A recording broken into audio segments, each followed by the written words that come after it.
गुरु के वचन आशिक की पहचान। गुरु के चरणों का कौन आशिक होगा जिसमें यह बात पाई जावे। एक तो जिसमें मान नहीं है, दूसरा निर्लोभी है।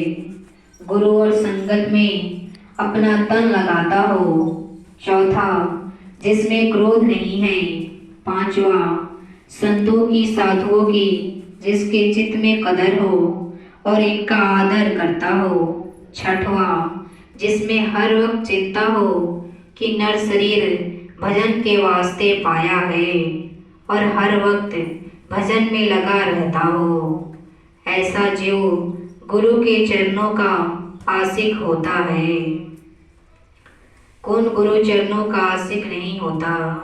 जिसमें मान है, जिसमें क्रोध है, जो तन सेवा नहीं करता, जिसके चित्त में गुरु के शब्द असर ना करते हो। ऐसा जीव गुरु चरणों का आशिक नहीं हो सकता है। गुरु एक परमात्मा पावर है। जिस मनुष्य पोल पर बैठकर परमात्मा के गुण अथवा शक्ति का इजहार करता है। गुरु देखने में मनुष्य मालूम होते हैं, परंतु अंतर की शक्ति परमात्मा के साथ मिली रहती है। जैसे एक बिजली का तार ऊपर से रबड़ चढ़ी होती है, परंतु अंतर में पुनः पावर काम करती है।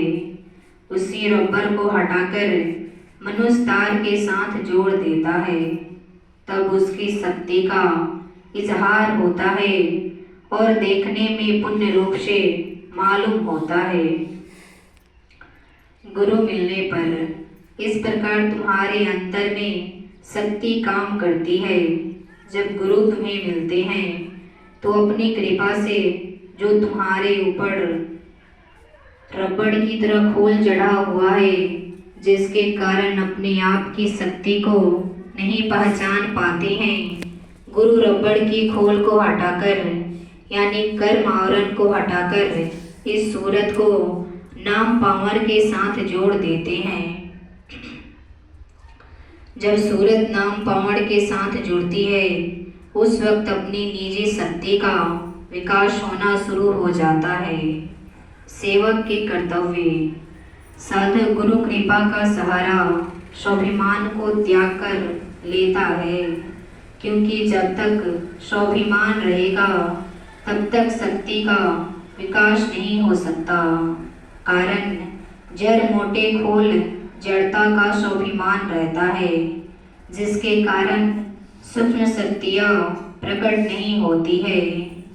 अपनेपन का त्याग करके वही जीव काम करता है।